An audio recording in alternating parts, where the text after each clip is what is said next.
The story that you have been telling yourself, no matter how long that narrative has existed, doesn't necessarily mean that that story is true.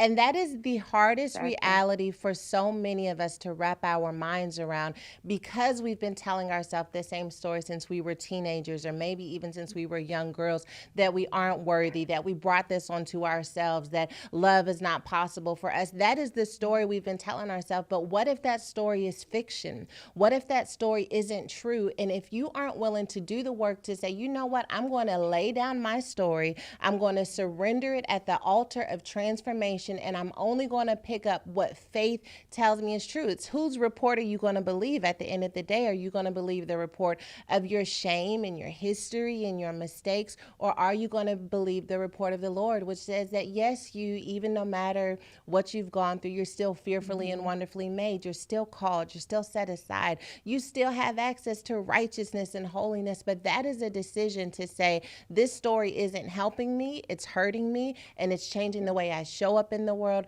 So, how am I going to change this narrative for the generations and the other people who are watching me live this story out? When did your story change? When is the moment where you said to yourself, you know what?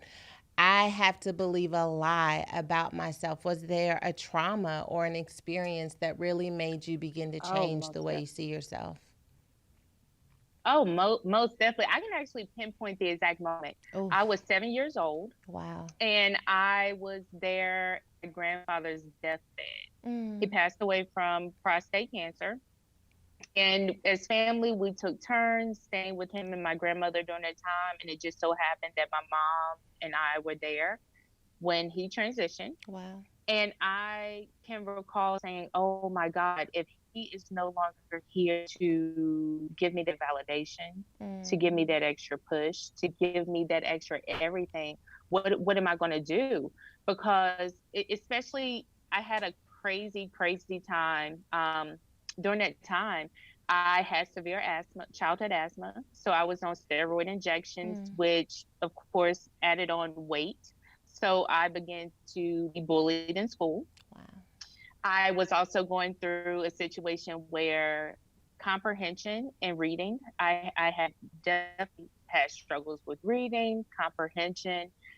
Um, that the school system wasn't making my parents aware of at the time. They actually wanted to hold me back a grade or two. So I felt as if, okay, if my papa leaves me, Mm, who am I going to have to say that I am gorgeous? Who am yeah. I going to have to say I am smart? Who am I going to have to continue to push me into greatness when I'm already feeling as if I'm incapable of that greatness?